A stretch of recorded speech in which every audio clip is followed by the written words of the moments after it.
नमस्कार,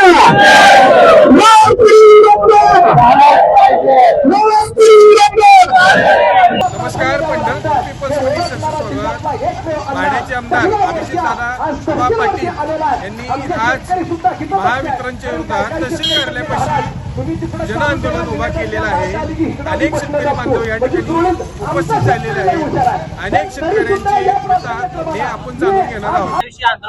पहिल्यांदा सांगा, शेतकऱ्यांची काय परिस्थिती आहे? सगळ्यात महत्वाची आत्ताची अडचण काय आहे तर संध्याकाळी 6 ते रात्री 10 हे घरातली लाईट त्या ठिकाणी पूर्ण बंद केली आहे आणि संध्याकाळी 10 ते संध्याकाळी 6 ते पहाटे 4 त्या ठिकाणी लाईट त्या ठिकाणी देऊ नये असा त्या ठिकाणी एजी पीटरला म्हणजे शेतकऱ्याला बंधन केलंय। तर आमची या निमित्तानं मागणी अशी होती, तर ठीक आहे तुम्ही 6 ते 10 शेतीला लाईट देणार नाही, नदीच्या मोटराला, तर पहाटे 4 ते त्या ठिकाणी संध्याकाळी 6 या 14 तासामध्ये 7-7 तासाचं शेड्यूल करून आम्हाला लाईट दिली पाहिजे, ही एक मागणी होती। नदीकाठच्या शेतकऱ्याला 2च तास लाईट द्यावी असे जिल्हाधिकाऱ्यांचे पत्र आहे, जिल्हाधिकाऱ्यांचे आदेश आहेत। तर जिल्हाधिकाऱ्यांना बोललोय, तहसीलदार साहेबांबरोबर आता निवेदन पोहोचवलंय। आज नदी पात्रामध्ये पाणी आहे, तर ते उभी पिकं जळायला लागले, तर ते 2 तासात आमची जनावरं आमची पिकं त्या ठिकाणी जगणार नाहीत। तर नदीला देखील 7 तास लाईट दिली पाहिजे आणि जे सिंगल फेज मध्ये 25 अँपियरच्या नावाखाली ट्रिप केलं जातं आणि 25 अँपियर नंतर घरातली लाईट दिली जात नाही आणि मग त्यामुळं त्याला त्या ठिकाणी 25 अँपियरचा 50 अँपियर केलं पाहिजे आणि घरात लाईट दिली पाहिजे। आज उकाड्याचे दिवस आहेत, घरामध्ये लहान लेकरं असतील, माता भगिनी असतील, शाळा चालू झाल्या, अभ्यासाचा विषय असेल, याच्यासाठी लाईट त्या ठिकाणी संध्याकाळची ही पूर्ण क्षमतेने दिली पाहिजे। शहरात मात्र 24 तास लाईट आहे आणि ग्रामीण मात्र भागामध्ये संध्याकाळी 6 ते पहाटे 4 पर्यंत लाईट दिली जात नाही। याच्यामुळं हे ग्रामीण आणि शहरीवर होणारा अन्याय याच्या संदर्भात मध्ये आम्ही त्या ठिकाणी आज मोर्चा घेऊन आलो होतो आणि त्या ठिकाणी निवेदन दिलं।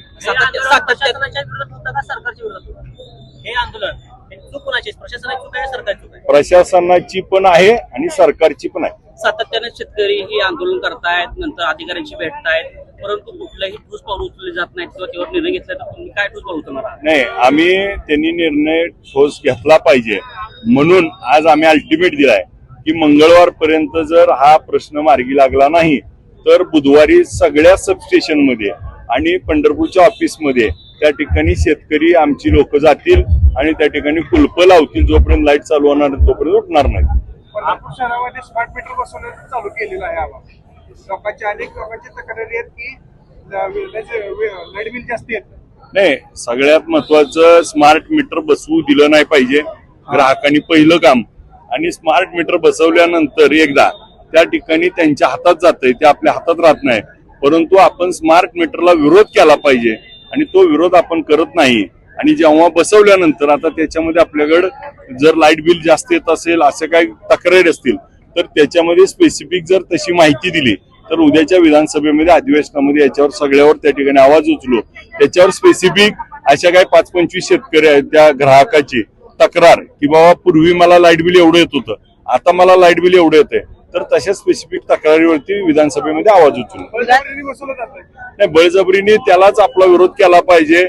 आपला लोकशाहीने घटनेने दिलेला अधिकार आहे, तो अधिकारावर कुणालाही कधी आणता येणार नाही।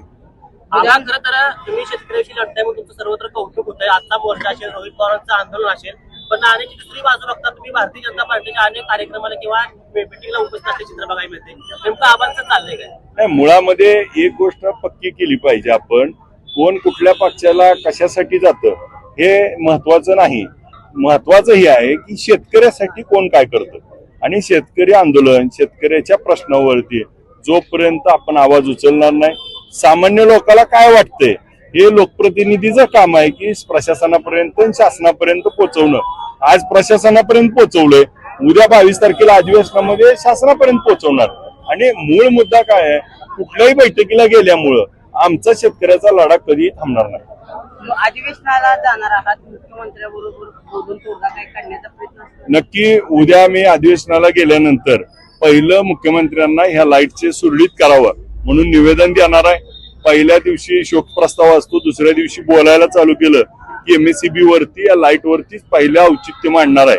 आज सरकारला त्या ठिकाणी हे सांगून आम्हाला जी उभी पीक आहेत ती जगली पाहिजे या संदर्भात आमची भूमिका आहे.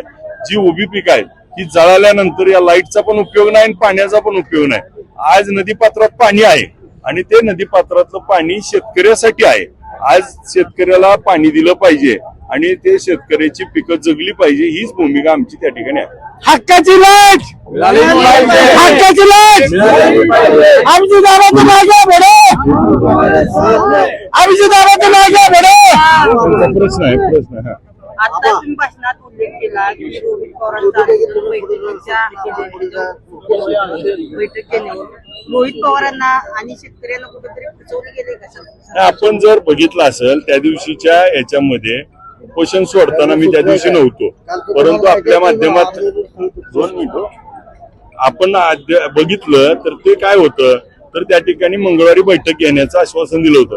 पण मंगळवारी बैठक झाली का ह्याचा शोध देखील पत्रकार महोदयांनी घेतला पाहिजे की जाहीररित्या जे एखादं आश्वासन दिलं जातं आणि एखादं उपोषण शेतकऱ्याच्या विषयी माघारी घेतल्यानंतर ह्याच्यावर मात्र पत्रकार महोदयांनी शोध घेतलाय का की मंगळवारी या विषयावर बैठक झाली का आणि याच्यावर पुढे काय झालं. आमची विनंती आहे की सातत्यपूर्ण पाठपुराव्याशिवाय कोणतीही गोष्ट होणार नाही आणि शेतकरी कर्जमाफीतल्या या अटी रद्द झाल्या पाहिजे. सरसकट कर्जमाफी झाली पाहिजे आणि शेतकऱ्याला याचा लाभ झाला पाहिजे हीच भूमिका आमची आहे. सरकार कमी पडलं का रोहित पवार कमी पडले? नाही, आता त्याचा मूळ मुद्दा आहे की इथं आंदोलन झाल्यानंतर सरकारने भूमिका घेतली आहे की आम्ही बैठक घेऊ. आता जबाबदारी कुणाची आहे? सरकारची आहे आणि सरकारनं केलं पाहिजे. सरकारने दिलेलं आश्वासन महाराष्ट्रापुढे आहे ते पाळलं पाहिजे. विधान परिषदेचं मतदान पार पडले वसंत नानाला तुम्ही एवढं केलं होतं, किती मतं पडतील वसंत नाना? नाही, नक्की चांगल्या मतानं राजाभाऊ राऊत साहेब निवडून येतील असा विश्वास त्या ठिकाणी वाटतो सगळ्यांना. वसंत नाना किती आकडा गाठतील ते नाही. त्यांचं काय मला फोन नाही, गाठ नाही, भेट नाही, त्यामुळे मला माहितच नाही ना काय त्यांचं चाललंय.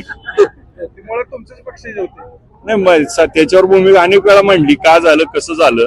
मूळ मुद्दा आहे की या प्रत्येक भूमिका ही त्या परिस्थितीनुसार घेतलेली असते. ती परिस्थिती महत्वाची आहे. आज सगळ्यात महत्वाचा गंभीर प्रश्न आहे 2 तास लाईट त्या ठिकाणी शेतकऱ्याला नदीकाठला केली आहे आणि आमचा शेतकऱ्याला लाईट नाही, लोड शेडिंगमुळे शेतकरी व्यतीत आहे. त्या प्रश्नाला महत्व दिलं पाहिजे. राजकारणाच्या पलीकडे जाऊन आपण पत्रकार महोदयांनी देखील त्याला महत्व द्यावं अशी विनंती करतो. आज आंदोलन आबासाहेबांनी जे पुकारलंय, आमदार अभिजित आबासाहेब यांनी जे आज आंदोलन पुकारलंय ते शेतकरी विषयी आंदोलन पुकारलेलं आहे.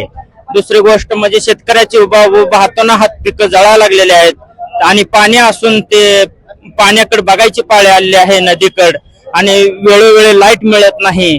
लाईट फक्त 2 विद्युत महामंडळाला लाईट 2 तासावर आणलेली आहे. 6 तासाची 2 तासावर आणल्यामुळे शेतकऱ्याचं हातून हात नुकसान होत आहे. तोंडाला आलेली पिकं हातून हात जळू लागलेले आहेत.